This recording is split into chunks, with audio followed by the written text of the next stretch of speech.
All right. Good evening, ladies and gentlemen, and welcome. It's April 10th, 2020. I'm Bo McMichael with the WNFC Virtual Women's Football Camp. Glad to have everybody with you. OJ, how are you doing today, young lady? I am doing well, Bo. How are you, sir? How are Eh, things in the ATL? The ATL is good. We survived the Falcon uniform revelation of the reveal of it, and I've worked through that. I'm a Falcons fan, so I knew people were going to throw shade. I'm fine. They can come out with. I just wanted red helmets. I didn't get that, so I Oh, I'm worked through it sorry, all. man. We'll have to It's all holler right. at our folks at Riddell about that. I know it's one of those ones you just take baby steps. But we got a great show planned for everybody tonight. We're 60 minutes on the clock.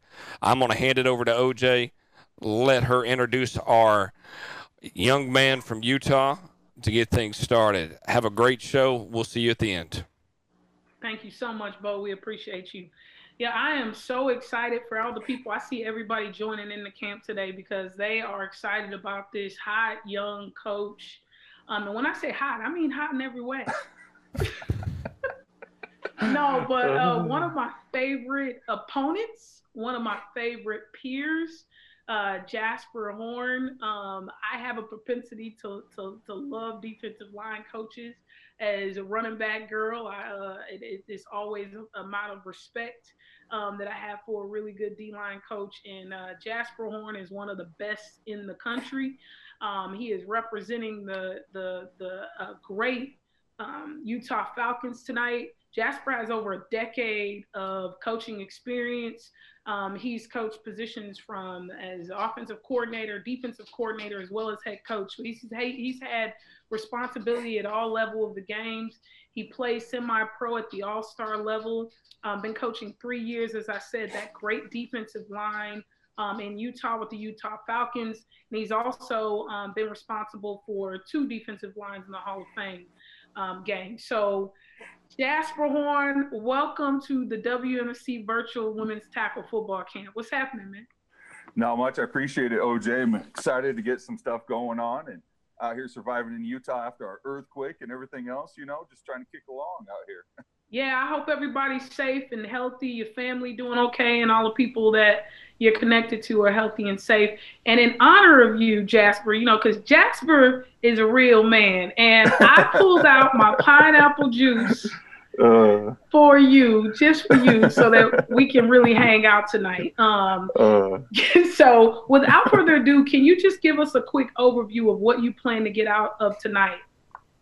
and so my main thing, we got to look at, it's coaching is football. Everything I learned, I didn't figure out myself. I went out and learned it from other coaches, and if I can share some of the things I've learned, and as I keep learning, that's my biggest thing tonight.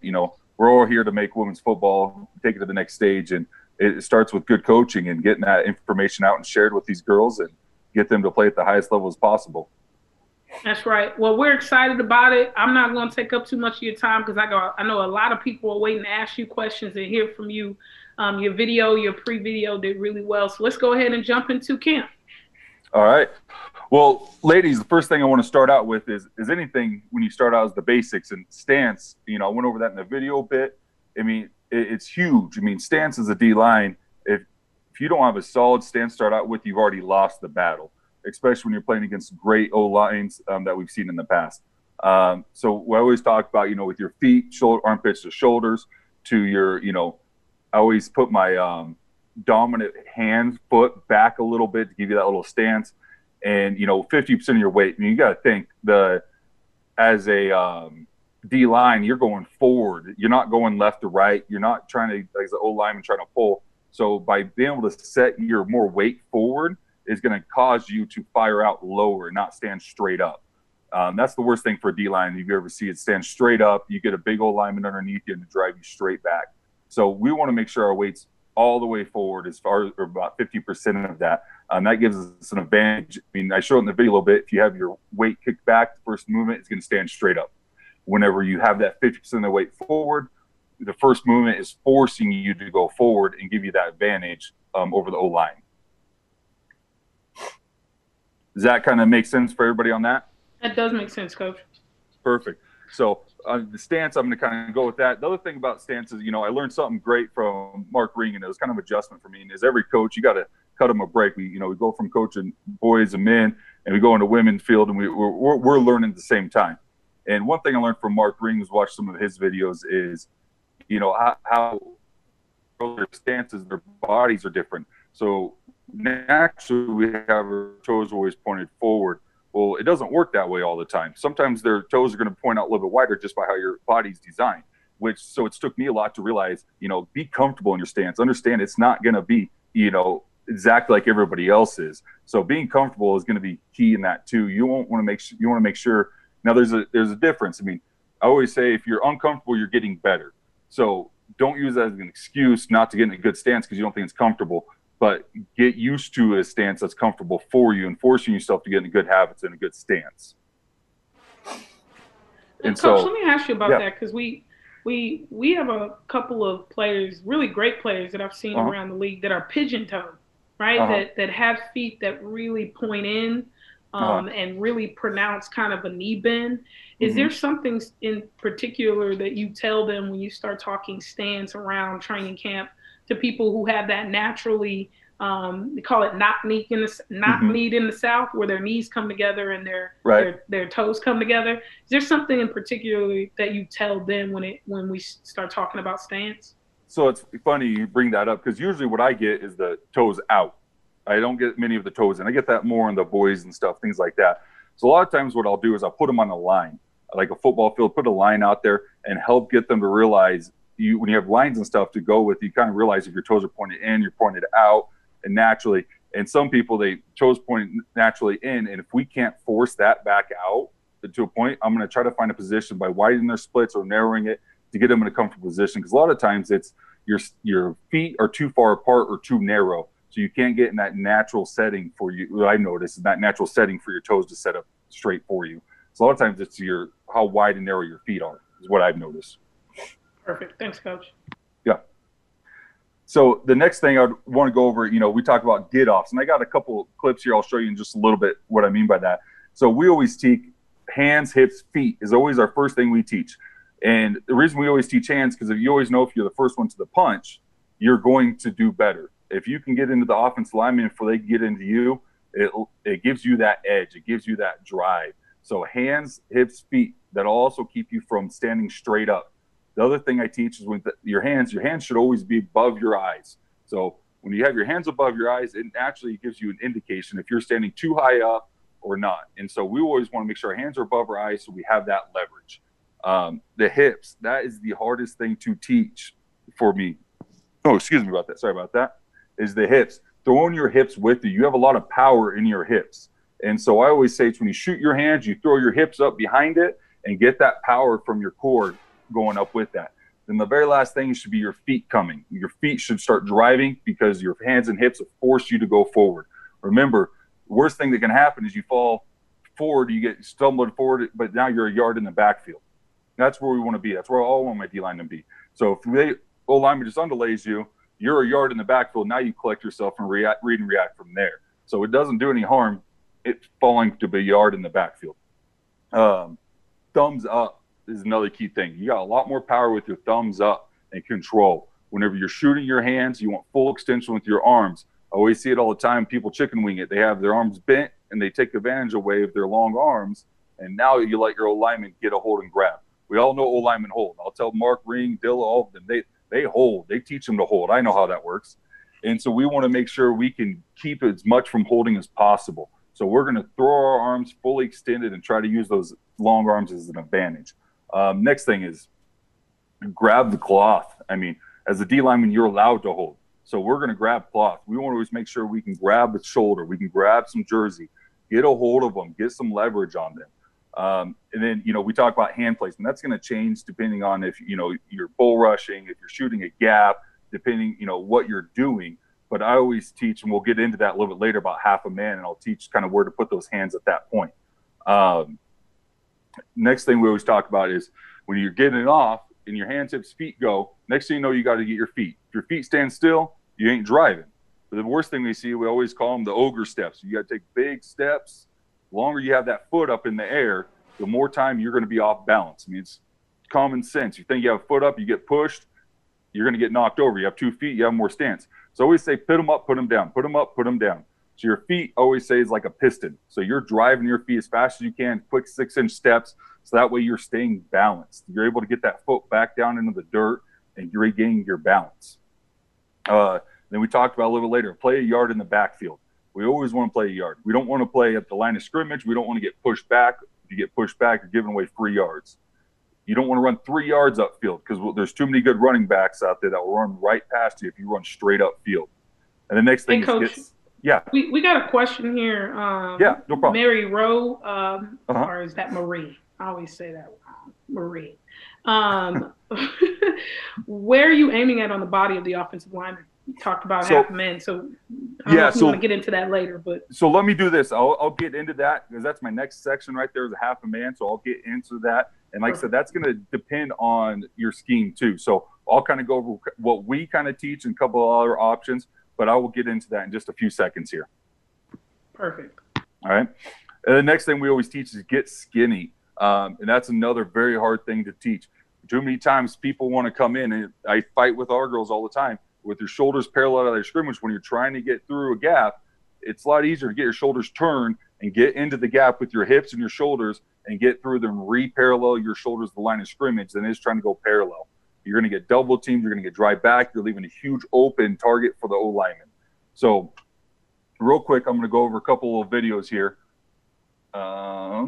Give me 1 second. Sorry, guys. It's still a little new to sharing on the Zoom app.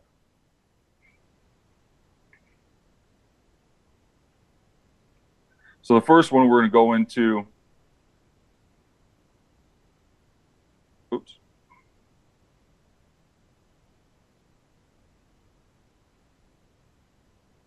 So this one here, we're going to be watching the left tackle. Now, wait a damn minute, Coach. Wait a minute now. Hold the phone.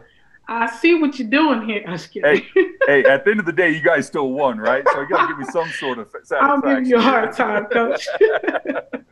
So on this one, I believe it's 68 on the left D tackle here. So, of course, we have left D in, left D tackle, right D in. Those are going to be the people, as you go watched Ninja's stuff, the 4 girls on the front. We do run a 4-4. So kind of if you paid attention to the other camp, you'll know what we're running here. And so we're running a 4-4. The biggest thing we're going to be talking about is get off, things like that. And we all know Texas is right guard. That is one mean girl. That is, that's a lot of person to move. And so, that gives us headaches thinking about how we're going to accomplish that. And so, as you can see right here, we're looking at AJ right here. You can see your hands. Yes, I'd want more extend, but you can see her hands hitting. Now her hips coming through, and then you're going to start seeing feet driving. She's now has a full extension with her hands, able to control. She's not getting pushed back at all. Now, I'm going to call that a win for us because that's a big lineman to try to move. And so she holds her ground, has extension. Now she's able to read and react. I always call it the peekaboo. You're going to sit there and peek, have full through, peeking side to side. Now she's able to find the ball carrier. Her eyes get to the backfield. Now she's able to shed the block and makes the tackle. So, Coach, can you break that down a little bit? Because I think this is a question that Marie was asking, and we'll talk about what this O-line needs to do later in No, but seriously, because I think this is a really good point that you're making. Yeah. We had a lot of people in our last sessions ask about undersized linemen. And so when you talk about the placement of her hands and where she might be hitting this guard, can you break that down a little bit? Yeah, I'll kind of jump here a little bit. So the easiest way we tell is, we've always been known to have some undersized girls. We've been blessed to have some athletic D linemen. We've been blessed to have some strong D linemen that hold their own. But as you can see, we play a lot of teams and we're undersized. So what I mean by half a man, it's always easier to take a half a person than it is a full. So if I'm going to be shooting through the B gap, if I'm the left D tackle, if I'm shooting through because we're more of a gap system, we're going to be shooting gaps. We don't do a lot of bull rush. And so I'm going to take my left hand and I'm going to place it right onto her outside of her left shoulder and grab cloth. And then I'm taking my right hand and sticking it right into her sternum. So now what's happening is I'm able to turn that shoulder, and it's not the whole body. I'm not trying to push the whole body back. I'm just trying to push her shoulder back. Because if I push that shoulder back, she's not driving me back.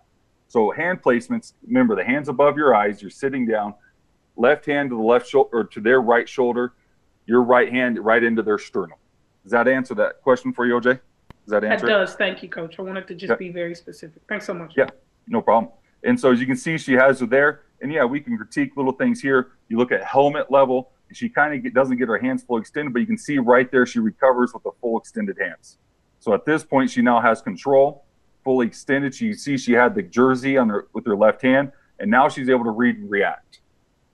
And so now she's able to shed off and make tackling. Now tackling is another issue. Maybe we should have a camp for that, but hey, she got her to the ground, Coach. This is all about getting them down. At this point, put them to the ground. So we're going to go into another play here. And so this one here we are looking at. So this is one of the few times we do go to our three front, and there's very reasons why we go to a three front. I mean, it's a good thing. I mean, I'm not here to coach defense right now, just D-line, but there's various reasons why to go to the three front. So we do have that in, and so where we would, do more of a bull rush. So as we're attacking through, you can see here, I mean, as we all know, Dillo's probably one of the best centers in the league. You're shooting out, the hands come out, fully extended. And here's the great thing about this. This can even go into double team, things like that. She drives back, gets her aggressiveness through, gets pushed back. You now have 3 O linemen occupying 1 D lineman. That leaves linebackers coming free like no other. So that's always a great thing to get drive because you start causing chaos. So she gets her drive back, great get off, and is able to hold there. You have 3 O linemen onto 1. So if we can get that situation, that's a great situation to be in. Coach, we got a question out here from Marissa Goddard. Do you teach man hand down based on what side of the ball you line up, or whichever is dominant hand down? So I always do dominant hand for now. Yes, we're in the sense of we only got so many weeks of practice we can do. So I'm more worried about getting girls into a good stance to start out with. So I do dominant hand down. If I have more time and the girls are more seasoned, I will let them switch hands. And I would want their hands down to depending on what side of the man is on. But for sakes of usually, we don't have that glory. We have girls that come in, play a couple years. We're rotating, have a lot of rookies, and we don't have time to teach, switching stances all the time. So I'm always teaching. I always think if you keep it simple, keep it going, you're going to have a better product than trying to, switch stances and things up. Good point. Does that kind of answer that? It does. One other question on the back end of that from Mackenzie Brooks, Mackenzie Brooks. She's saying, do you allow your D linemen to go on a 4-point stance? And then there was somebody else that backed up and said, do you require them 3? I'm seeing what seems to be both. Do you have a preference, or is it similar to hand in the ground, whatever's comfortable? Yeah, so usually I always teach 3-point to start out with. And then I have certain players that I start realizing a 4 points more of an advantage for them. And it could be down in distances. We might switch our stances. And as you look at film, you can see we do from a 3-point to a 4-point to a 2-point. And those are a little bit easier. So, of course, we have our nose right now on a 4-point because she knows she might have to take on 3 low linemen. So we're going to get that down lower so that way she can hold her ground more, because that's a lot harder of a job because she's not tacking half a man now. So to answer that question is I will teach all 3 on that depending on the down and situation. And then also it comes down to what the person feels comfortable with. If they are more comfortable with 4-point, I let them run a 4-point. Does that kind of answer that one for you, OJ? It does, Coach. Thank you. Perfect. So watch this one more time. Extends through, makes drive. And the other thing you can see, now it causes linebackers to come free.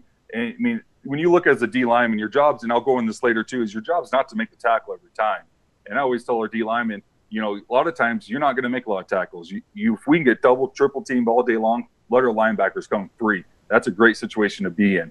But she actually ends up getting in on this tackle also and meeting the running back in the backfield. I was going to go to one more here.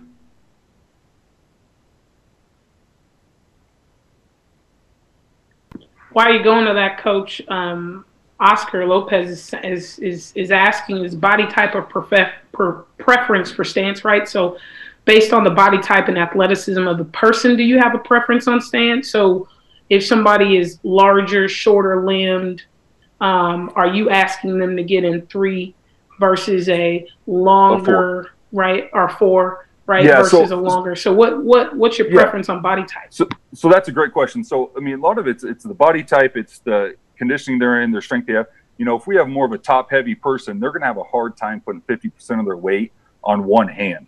And so if they're more top heavy, I'm going to tell them switch to a 4-point, so you're not fatiguing yourself out by the end of the game. If I have someone that's a little bit taller, lankier, I'm going to have them stay in more of that 3-point, because they're able to get low to that ground and fire out and bring more hip explosion through it. And so, yes, it is going to be body type. So usually it's more not necessarily just a bigger girl. It's more of it's a top heavy girl versus bottom heavy, things like that. It's kind of what I look at. Because I got some big girls, some girls that are, good size, and they can run 3-point all day long, but it's more of the proportions of their body, and everybody's a little bit different. Yep. Perfect, Coach. Thanks. Yep.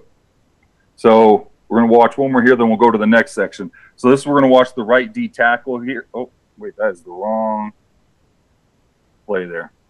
1 second. Sorry, guys.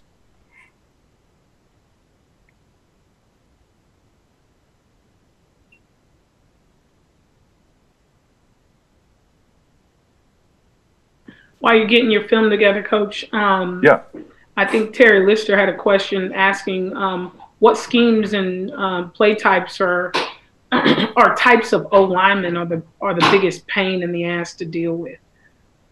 So I mean, we can go to a few things on that. I mean, I think one of our toughest for passing was the San Diego Rebellions O line was great, and it ultimately, to me, it comes down to coaching. What type of coaching they have?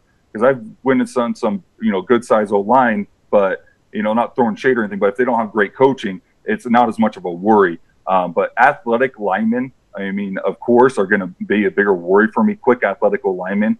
I mean, if you have a big athletic lineman, that's even a biggest headache. But I would rather, I would say athletic linemen are a little bit smaller. I would say is more of a hassle than just a big lineman that's not as athletic. Great point.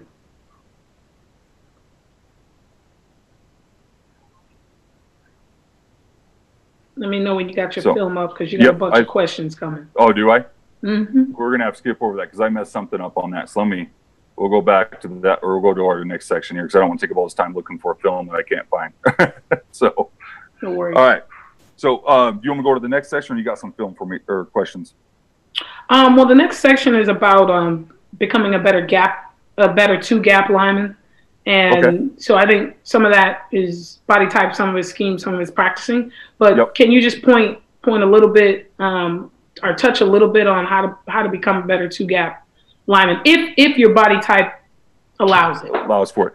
Correct. So I mean, that's the thing is, if you're a small, quick O line or D lineman, you're two-gapping. For me, in my opinion, it's probably not a good strong sense if you're trying to be responsible for both gaps. And but the thing is, it all starts, I mean, honestly, that's what I like about this is the get-offs, the hands, hips, feet, being able to drive through. And that one film we showed with our nose, the get-off, the driving the center back. And we love, if you have a center that isn't secure about doing the snap and putting someone on that center, you can get those snaps to go haywire. So we'll love to put a two-gap on someone, a center that's not as secure. But, I mean, biggest thing is a two-gap, I would say, is get-offs. I mean, it's being able to get that drive back on your center or your D tackle. And then once you get that extension, being able to call it the peekaboo, where you fully extend out and then you're peeking side to side to make sure you're not just getting ran past. Because I see that a lot. Someone will two-gap, but their eyes are so focused on the O-lineman and their eyes aren't going through the O-lineman and into the backfield that the running backs just run right past them. And they have a clear spot open. So eyes getting in the backfield. So training yourself to fire out hands, hips, feet, but getting your eyes into the backfield and tracking the ball very fast. Yeah. Bunch of questions here, Coach, and I think we should ask them. And I know you got content, but I want to make sure these questions get answered. Looks like Jean Benjamin, or is it John Benjamin? Based on theory that the lowest person wins, she says, I am 5'5" and have found myself at nose/D tackle with O-line players pushing down on me from above, usually ends with me on the ground. Am I starting too low? So we always talk about low man wins. Now, I got some players that are shorter. So there's a point where, taking advantage of, your height, things like that is, yes, low man usually wins. But if you get to the point where you're a little bit shorter, I'm going to start teaching people to start shooting gaps harder. Start not trying to take on full people. Starting to, instead of hands, hips, feet, and into the shoulder, I might teach them just a club rip, getting straight through, and using your shortness as an advantage to dip up and under their arms, things like that. But the other thing is when you're doing that, probably what's happening is you're not shooting your hands, so your head's coming first, and so it's very easy for an lineman you just bring your head for them to shove you down. So making sure those hands come out in front of your head and in front of you is going to stop eliminating that from you getting shoved down. So I'd probably really look into how your hand placement is, if you're shooting your hands first and not just with just your head first. Because anytime I played O-line and I have a D lineman come head first, I'm throwing them on the ground. So making sure to throw those hands quick. Mm-hmm. Lioness Lovey is asking, what do you suggest to beat a double team? If you had to give one coaching point, what would it be? So that's funny because I got this in here. We'll go over that more. There's a reason why I teach this at the beginning. I know I'm going to keep going back to it because the reason I teach this in the beginning because it sets you a good core to stop a lot of things. So when I talk about attacking half a man, so a lot of people when they get double teamed, they go in there with their shoulders square and they tack a whole man, or they try to attack both half of each person. Say if you have a guard and a tackle, you try to attack both of them at the same time. You're going to lose. You're now trying to push, anywhere from 400 to 600 pounds, and that's not possible. So what I always teach is when you attack half that shoulder is you're driving through that shoulder, the half a person, and get your hips turned into that gap. So now that double team person, all they have to you is your back. In that situation, you're able to pull, you're able to rip, you're able to swim, everything else squeeze through there. But the biggest thing is getting through a half a person and not sitting there just staying shoulders parallel line of scrimmage. That's how I teach. I always say if you got double team, you didn't do your job. So I don't want to hear about people getting double team, held, things like that, because that means they didn't do their job and didn't do the technique I coached. So attacking through the shoulder, getting your hips and shoulders into that gap is going to eliminate a lot of double teams. It'll make it impossible from the double team once you perfect that. Yeah. Got a lot of people asking about double teams. So if you got something on that, let's take a look at it. Okay. Yeah. So we'll go over to the double team real fast. And I got a few things here for that. So biggest thing on, I always call it the dreaded word. Everybody's like, they double team me, coach, you double team me. Well, here's the first thing I'm going to tell you. If you're getting double teamed and not pushed back, you're doing something good. That means that team has keyed in on you for some reason, and you got linebackers coming free. So if I have a player tell me they're getting double, triple team, congrats. You made them scared of you. So don't take it as a bad thing. And like I said, I want to just talk about if you use your technique, they cannot double team you. And the biggest thing is believe in yourself. Hesitation is going to be the worst thing on a double team. If you stand straight up, if you hesitate, you're trying to sit there and read from line instead of shooting it through the gap or shooting through your through the shoulder, hesitation, you will get double teamed every single time. So I do got a couple clips on this here. Let me go switch over to that real fast.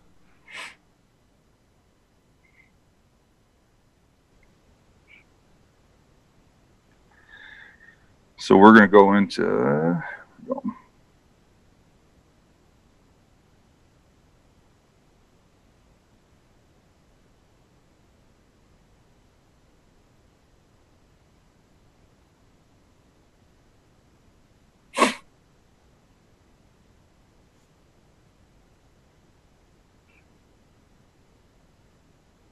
sorry, guys, I'm a little bit slower on getting this stuff up for you. It's all right, Coach. You're from Utah. From Idaho, actually.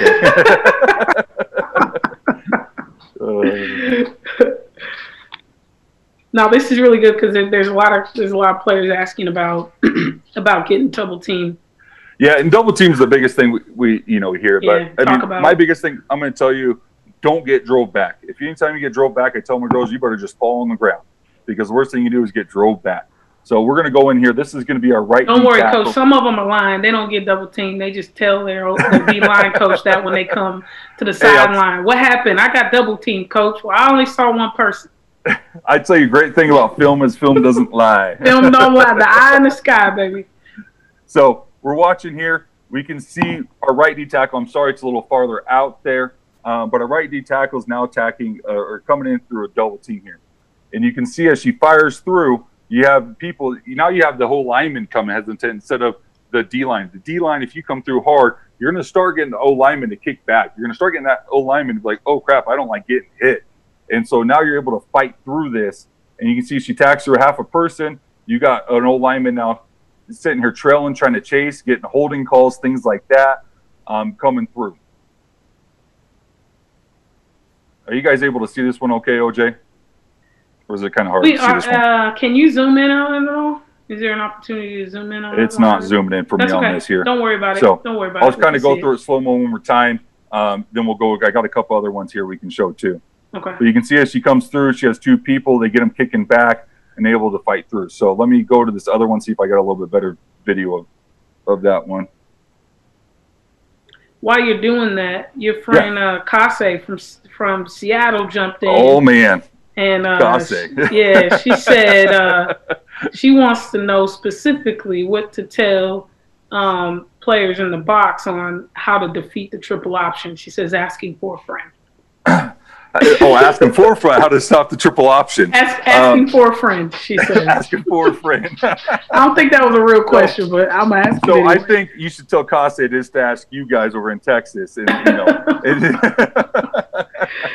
No, man. Oh man, freaking Kase. Still a lot coming through on double team though. So I think. Yep, I'm going to this next one right here. This is a little bit better of a clip. It looks like here. So on this one here, we're going to watch the right D tackle again. Coming through.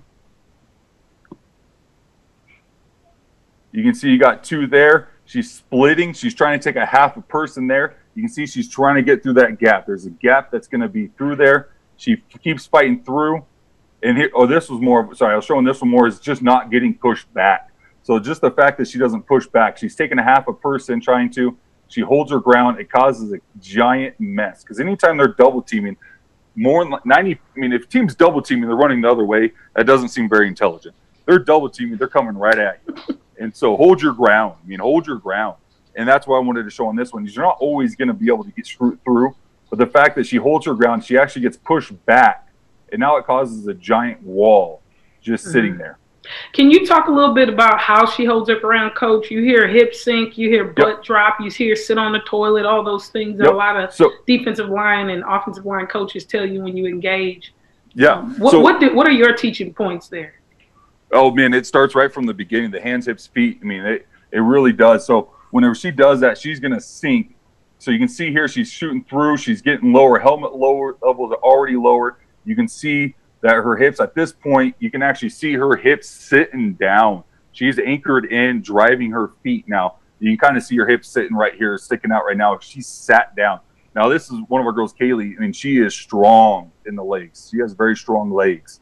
So she's able to just to sit and not get drove back. But it starts, like I said, when we talk about stance, get-offs, everything else, if you stand straight up, you're beat. If you stay low, hands above your eyes, helmet levels below, you're picking your feet up, putting them down quickly. All these things intertwine with each other. It's not just, one magical thing. It's, start with these basic things and it all intertwines with each other.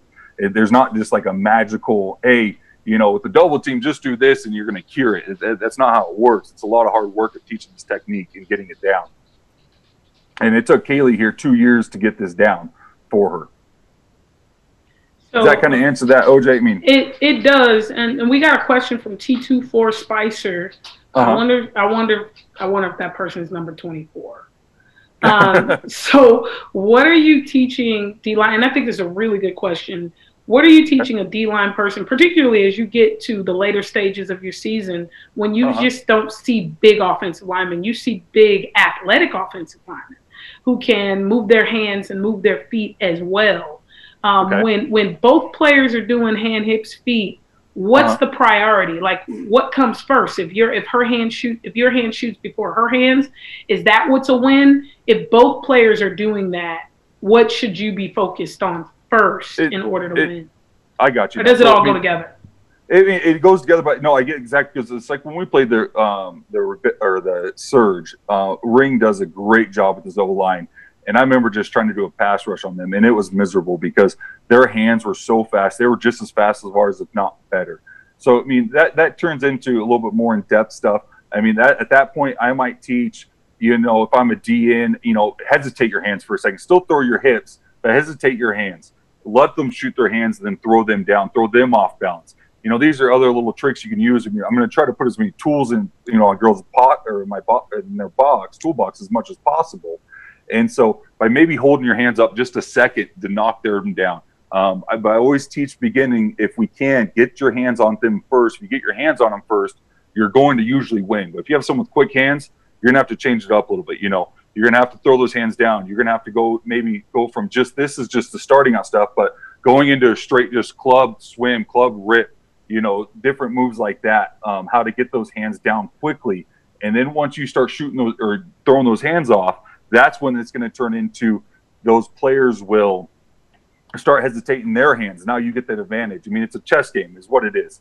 I mean, I always look at it. You're battling against an lineman, and you're going to try to find their weaknesses. They figure out your weaknesses. You adjust. You keep moving and adjusting, doing different moves and things. Get them off course and not be predictable. If you start doing the same thing over and over again, you become predictable, and the O-line's going to know what to do. Does that kind of answer that kind of drug that one out? Sorry about that. No, that's good. That's perfect. Thanks, Coach. And so this one here, this is the last film on this. It's going to be a right D tackle again, as she comes through here through a double team.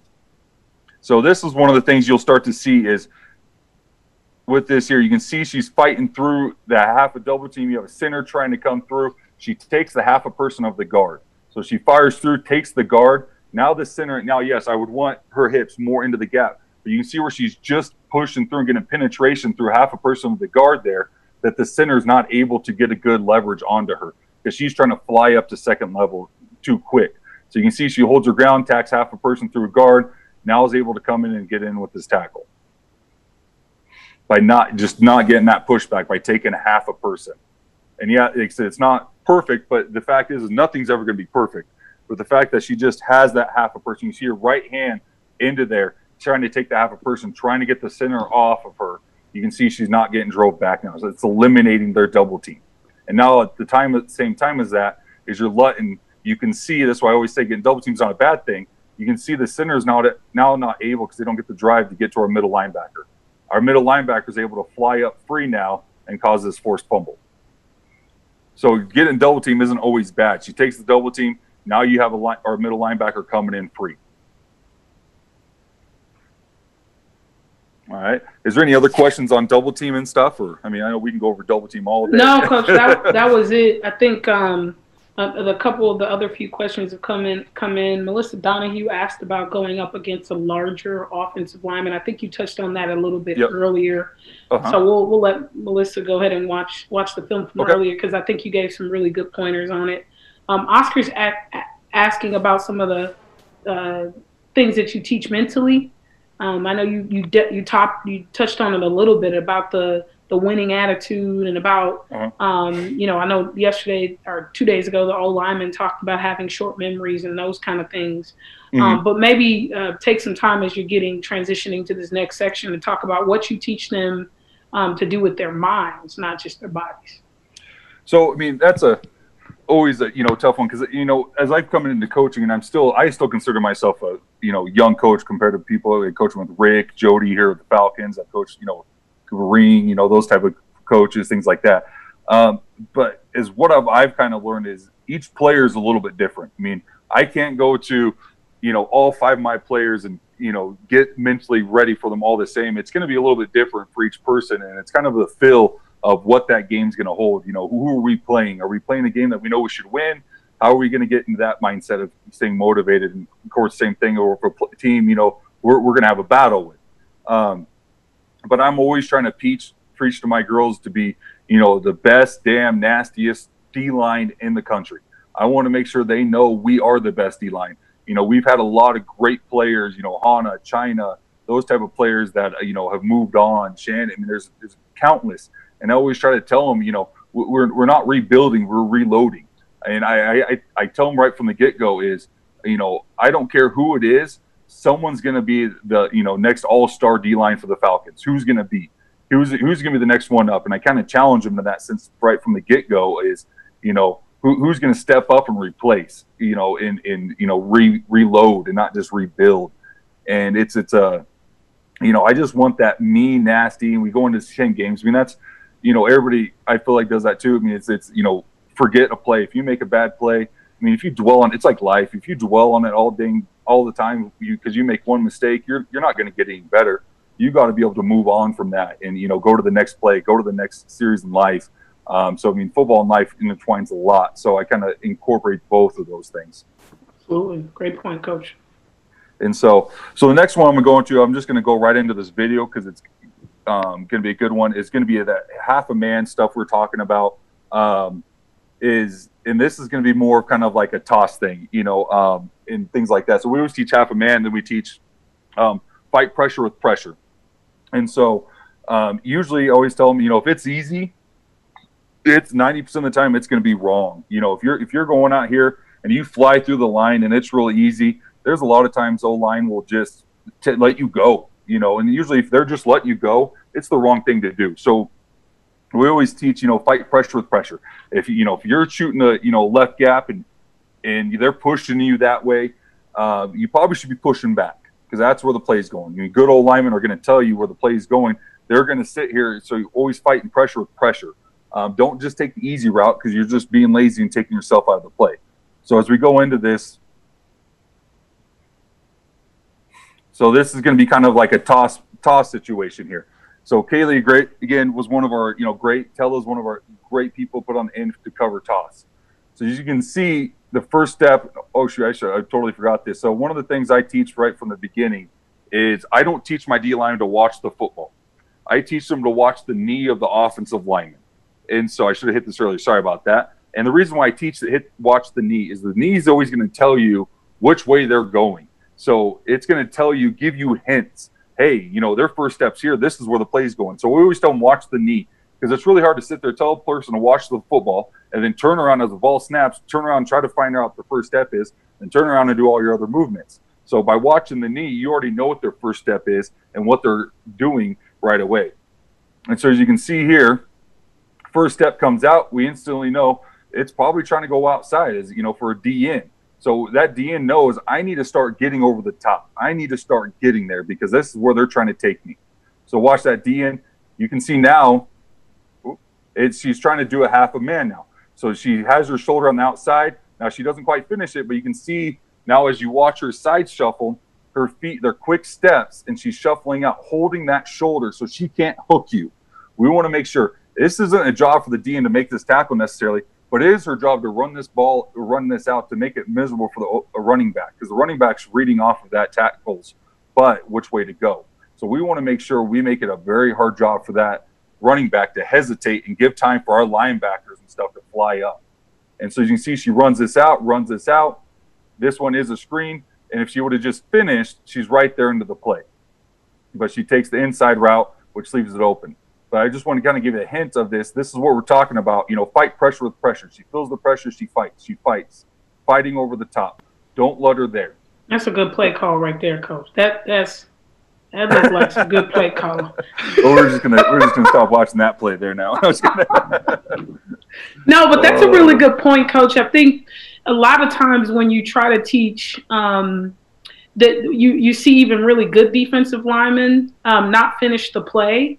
And I think focusing on that as we head into the latter half of camp here is something that I really want you to talk through.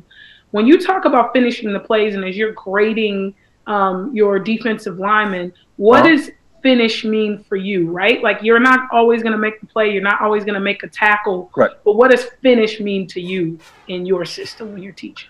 So one of the things I do is I do a big play count with my girls. So, and necessarily big play doesn't mean you get the tackle, you get the sack, you get a fumble, things like that. Big play means you did your job on that play. You could be a backside DN away from the play and do your job. And to me, that's a big play. You can be, by just being havoc and causing chaos for other teams, that's what I'm talking about. I want them going to the whistle. Not necessarily do I want my backside DN chasing down a toss that they're never going to get. Probably not. I teach a little bit different in some of those things. You know, we kind of talk about 8 people to the ball, you know, things like that. It's, you know, finishing plays in the sense of, you know, don't just stop. Don't just, you know, stand straight up. I always tell girls, the worst thing I see with linemen is they stand straight up and down, and you're going to blow a knee. You're going to have, you know, linemen rolling into you. You're going to have people ear holding you, and especially in the line, standing straight up and just watching a play, you're asking to get hurt. So, I mean, finishing a play, I mean, it could be a lot of things, but it's more of the effort of the see of the things and the fact that you're doing what's taught. I mean, I've had big people get sacks, and I've chewed them out because they didn't do what they were told to do. You know, just because you get a sack doesn't mean you did your job. Right. Cool. You know? Thank you. That's a good point. And so we're going to go over one more of these here. And so you can see, again, steps out, and you can see she's actually trying to slant or get outside now. She starts fighting there. And you can see in the play before, the tackle didn't make as big of a step, and she got rode out. Now you can see by just how you can affect an offensive lineman to perform. By this very next play, you can see her step goes a lot bigger. She's trying to run out there. And that could be part of the scheme. It could not. But I do know it's a lot different than the step before when they run the screen. So now she does the same thing, runs this out, fights with the hands, keeps it going out. Now you get linebackers here, you know, come flying up through here. So that's what I'm saying. To me, this is a bad play total for the defense. So when we're talking about finishing a play, but for my DN, she did her job. That's a big play for my DN because she did everything she's supposed to do. Now it's the rest of the defense that needs to do their job to make that up. But, I mean, you can see here, she ties up 3 players here or 2 players here. You get tied up and start causing chaos here.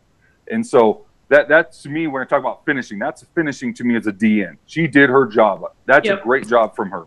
That's a good point, Coach, because I think, you know, as you're looking at scoring, that's one of the places that I think we all want to get better as coaches is regardless of the outcome of the play, did you do your job? Correct. Thanks for that. Yeah, and that's the biggest thing I preach. I mean, with me as a D-line coach, when I'm doing D-line stuff, I worry about the D-line. I don't worry about, and that should be as a D-line player. You shouldn't be worrying about the linebackers doing, the DBs are doing. I always have them, you know, they're telling me, my D-line's like, hey, is this girl blitzing? Is this girl blitzing? I mean, it doesn't matter. You don't worry about that. Worry about your job. If they get through and you did your job, don't be getting on the linebackers. Be about it. You know, you don't know what happened behind you. So, like you said, yeah, do your job, and, you know, and being rewarding for doing your job. Just because it's a bigger play doesn't mean you didn't do everything you could to stop that play. And so going into that was kind of my ending with that, do your job. Do I have a little bit more time or not? Yeah, Coach. So there's been a couple questions in here about hand fighting. Okay. So do you specifically drill hand fighting in practice? If so, what kind of drills are they? And I think Olivia Griswold asked about hand fighting tips, right? So what can you tell a good defensive lineman? A lot of defensive ends are asking this question about hand fighting. Hand fighting, Yep. So specifically around that. And so, you know, one thing's with, you know, Olivia knows whenever I coach that one thing where you line them up in a straight line, everybody, you just start fighting for inside control. You have one person going, they knock their hands down, and then the next person will, you know, knock their hands on. It's just keep grabbing inside control of the girls. So let me put them back over here. So you'd have your hands here. They would knock your hands down. They engaged you. Then you're going to come through, knock their hands down, however way you want to. And that's one way to kind of just teach that. I do a lot of drills. I try to is, you know, by already being in a set position, already in an engaged position, and not just doing drills, you know, from a 3-point stance like that, but start engaged, you know, be engaged and start doing the hand drills. And, you know, a lot of that's mixing up. I add stuff every year to what I teach. I see certain things where I can do better on. I could do, you know, knock off. It's not working. DNs I love because you can do a lot of different things. We're talking about the timing thing. If I'm going to, you know, old linemen shooting their hands fast, you know, hesitate and let them shoot, knock them down. If they're slow, get in after them. If they're, you know, whatever it is changing that up. But I always try to, and some of our best D linemen, Hannah, for example, was one of our best D linemen, and she would sit there for hours on her own, just practicing hands, just doing, you know, heck, I go through the grocery store and I'll be sitting there, walk by someone, I'll do a little club rip, you know, things like that. You can always do things. I mean, and people look at me like I'm crazy. Like, does this guy just do like a weird club rip thing in the middle of the grocery store, you know? But, it's you think about it so much that you start incorporating in your other stuff. So I mean, hand fighting is just going to take hours of repetition of doing it. And like I said, one of our best players with honest, you just practicing her hands, whatever moves she hand. I mean, I can go over a million different, ways to knock hands down, but pick what you want. Pick your top 3 and start practicing them. Just practice. Repetition, whenever you can. Yeah. And so that'd be my biggest suggestion for hand fighting is that right there. Yeah. And that brings up a really good point that I also want you to touch on a little bit is your fitness, your conditioning levels, your strength levels. Because for me, as an offensive coordinator, the thing that gives me the most hell with a defensive line is a relentless one. So not just a well-coached one, but one that comes no matter what, right? Win, lose, or draw. And so what kind of things do you do to make sure that your defensive line is prepared prior to the season, prior to camp, and what advice would you give the defensive linemen that are out there right now in quarantine about how to prepare your body? So a lot of things I'll do, like when I do conditioning stuff, I try to incorporate things. Excuse me there, sorry about that. Is I try not to do just mindless running as much as I can. I try to, but ultimately it kind of happens. So I might be practicing that, adding in conditioning with shooting your hands and doing a move to be doing your sprints. I mean, you look into weightlifting. The biggest thing I see is everybody does a bench and they do it real wide. Okay, we talk about strength. How many times do you block someone or engage someone with your hands all the way out past your shoulders? You don't do it. It's narrow grips, adding in narrow grips, adding dumbbells because you start working single isolation, with each things, adding and sitting on medicine balls, things like that. Power cleans. I mean, power cleans is big for D-line. You think about it, the power clean, you're throwing your hands, hips, feet. I mean, it's exactly what you need as a D lineman when you do power cleans. It's exactly your power coming from there. I always tell them, D linemen, they need to be strong up top. Your upper body, if you can't do push-ups, you need to be able to start doing push-ups, because you got to be strong up top. I mean, O-line's usually down low. They want strong legs to drive. D-line, we want strong upper bodies to be able to control yourself and handle those things. But yeah, I mean, conditioning, I mean, it's, it sucks. You'll have times where, the other thing we do is we might rotate. We understand one girl might not be able to go entire game, so we rotate them. We know that person can't go, so we're gonna tag team that person with another person. But we're always forcing them, telling them you got to get in shape. You got to, if you can keep going like you said, it's going to wear an O lineman down. Then we go into the mental aspect. It's mentally going to wear an O lineman down if you just keep coming. It's going to. Then the next thing you do, you get false starts, you get holding penalties, and everything else along with it. Yep. So Tori Randall asked a question, and I think this is, it's all about hands. We talked about since we're focused on hands. Do you teach something different with hands from a pass block perspective versus a run block perspective, right? So whether you're half a man and peaking or you half a man and getting upfield, do you teach something initially off the ball different if you are have an O lineman that you think is about to pass block you versus run block you? Okay, so if I know they're pass blocking, I'm not teaching as much hands, hips, feet. I might be teaching more just shoot the dang gap, go get there. And that's going to be situational. As we all know, it's situational. If it's, 3rd and 5, I might not, even though I'm 75% sure they're going to pass, I might still teach hands, hips, feet, just respect that run. But if it's a full-on pass, I might tell my girls, hey, just go. I mean, it's now you turn into a club swim, club rip, whatever it is that's your go-to move. But I'm telling them, you better get past that O-lineman as fast as you can. I always say, if quarterback gets the ball out in 3 seconds, it's real hard to get there. After 4 seconds, if we're not there, we got issues. It's 4-second mark. We always want to make sure they're there in 4 seconds. And so that's when you teach that, yes, it's going to be a little bit different. I wish I could go into all of that things, but just time allowance won't allow that. But yes, it's more get through as fast as you can. What do you tell your defensive line when a team comes out in a balanced set and bounces to an unbalanced set? What are the things? I already know this question. Coach, that is an actual question. That is not based on real life. I promise you. I wasn't going to ask it. And then somebody, This Katie's Tyler, and they are not. She plays for Texas, doesn't she? She does not play for Texas. I don't know who she played for, but that's a real good question. I will bring her in on some of my offensive sessions. Now she thinking. Now we think. Oh man. But you ain't got to answer that, Coach. I'm just kidding. No, but seriously, it's common sense. Things is, it's real hard sometimes to get players to, everything, to see everything. So yes, we're going to have to shift. We're going to have to understand it's a numbers game. Just like you in offense, it's a numbers game. If we sit there and we don't shift, we're outnumbered. That's something we got to see and correct. And it's not rocket science. It's not a secret. You're going to shift to try to get a defense from shifting, keeping them off balance. So yes, you got to make sure you're shifting over to get that numbers game, whatever the advantage is, whatever you see on film, whatever your advantages is, and get shifted over, because we want to make sure.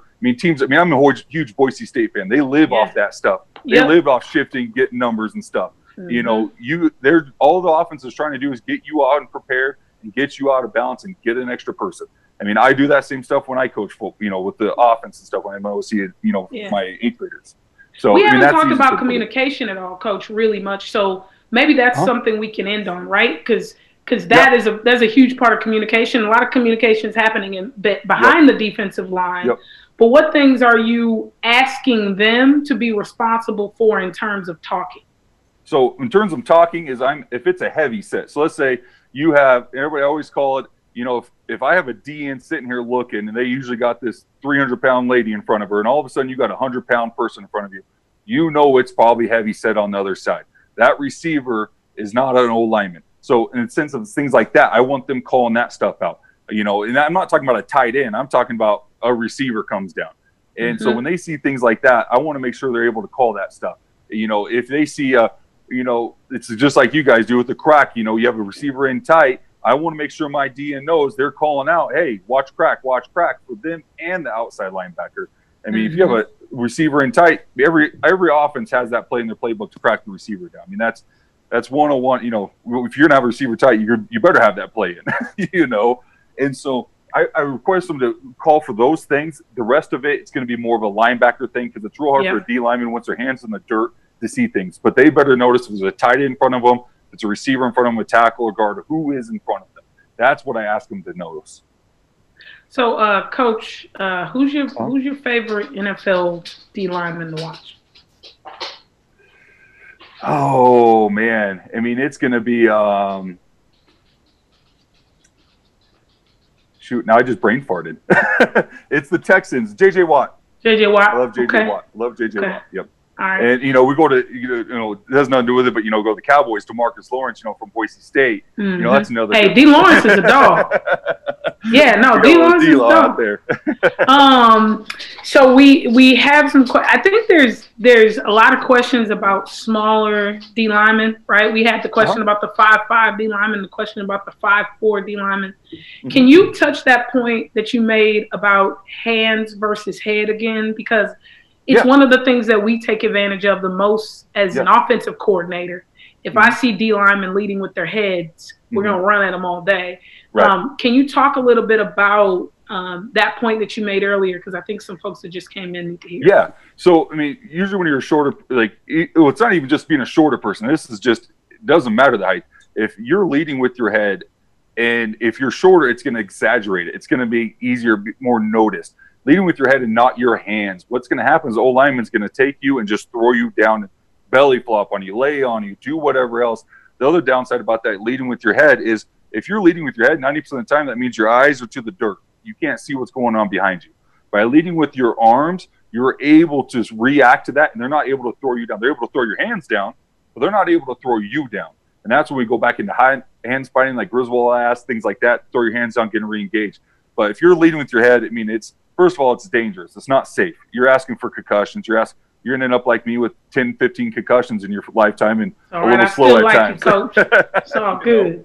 But so leading with your hands, protect your head, protect your brains. We all got families to go home to and feed, It's, if you want to play a long career, you better stop leading with your head, lead with your hands all the time. It's actually more effective. It is flat out more effective to lead with your hands, because now you're able to fight pressure with pressure. You're able to get hand movements down. You're able to do your moves to get through. You're able to do lots of different things when you lead with your hands. If you have them down by your hips, you can't do anything. You can't even make a dang tackle if your hands are down by your hips. You're never going to make that tackle. You're going to bounce right off somebody. So leading with your hands is going to be key. So that way the bigger O-lineman can't just throw you down. Get into them. I promise you, I don't care how big they are. Is if you keep getting into them, you're going to wear them down. Get up under the shoulder pads. If the person doesn't want to have tight shoulder pads, fine. Put that damn shoulder pads right into their throat. Get those shoulder pads up and going. I mean, use advantages and stuff. Amen. All right, Coach, this has been so amazing. There were so many questions and so much interaction from the camp tonight. But I would expect that because D linemen are crazy. That's just who y'all are, man. Like, but I really appreciate it. Any last words that you want to give to camp, and then also if somebody wants to contact you and get with Coach Jasper, how will they do it? So first thing, before we leave it off is, I always tell my girls is do your dang job. Do your job. Don't try to be the hero. If you go into the mindset of I'm going to make every single tackle, you probably already failed. That means you're not going to do your job. You're going to try to do everybody else's job, and you're going to leave a gaping hole because that means you're playing hesitant, standing straight up, and trying to just watch the play instead of doing your job. It's 11 people on the field. You got to do your job. If you start doing someone else's job, you ain't going to do very good. You ain't playing for my D-line, that's for damn sure, if you're trying to do someone else's job. Second of all, have fun. Find a reason to play football, It's a great thing. It's a blast. I've been around for a lot of years, but, stay in shape, do your job. Enjoy it, because it's going to go by fast. It's one of those things where, very few people can play. It's not promised to you, Coach. It's not promised to you. I said it's not promised to you, as we like to say. You never know. I've seen some of our great athletes sit there one play, and their knee's gone, and they're done playing football. So don't take it for granted. Second of all, if you want to get a hold of me, just Jasper Horn. Find me on Facebook. Probably the easiest way to do that. I have a work phone. I don't want you guys all blowing up my work phone. Don't give out your phone number, Jasper. Damn. But find me on Facebook. I'm on there. And so just look me up there, and then I think you guys tagged me into the page for the video tonight. Click right there. It'll direct you right to me. Thank you so much, man. Hey, thanks, guys. I appreciate it. And mad respect to you, man. You are a formidable opponent. So much respect to you. Every player that I know that has had the opportunity to be coached by you has said how informative and how you've helped their game. So for all of women's football, I just want to say thank you for dedicating your time to us, because everybody doesn't do it. So I appreciate you. I appreciate it. I've learned probably more than I've taught, so I appreciate it. All right, Coach. Thank you so much. Hey, I appreciate you. You too, man. Thank you. Bo McMichael, you still there, man? You still with us? Oh, yeah, I'm definitely keep pushing buttons. That's part of my job. I still got my pineapple juice, Bo. I did. We finally kicked you off, so you couldn't see nothing better than when you're talking some offense at a defensive gentleman and just sipping your pineapple juice. Hey, that's they enjoyed it. The difference between offense and defense, right? Oh yeah, we saw what defense got before the show started, but we're not going to talk about that at this point. Well, we have a wonderful session tomorrow. We are on for tomorrow, correct, OJ? We are on for tomorrow. We're going to have some linebackers and running backs. Ninji, Martin, and I are going to get in to camp, and we're going to talk about the RB position. So I'm going to try to impart some of my wisdom about the running back positions. I had a decent career at that position, so we're going to talk about that. And then we're going to talk to Ninji about the linebacker position and her illustrious career and some of the key pointers that she's taken away. And hopefully tomorrow we're going to give somebody as great as a session as Coach Jasper has given us today. It was awesome, man. So tomorrow we got linebackers. If you are a linebacker or a running back out there, or frankly, if you're if you are a D lineman, offensive lineman, secondary, it's going to be something for everybody. So tomorrow we'll talk LBs and DBs and LBs and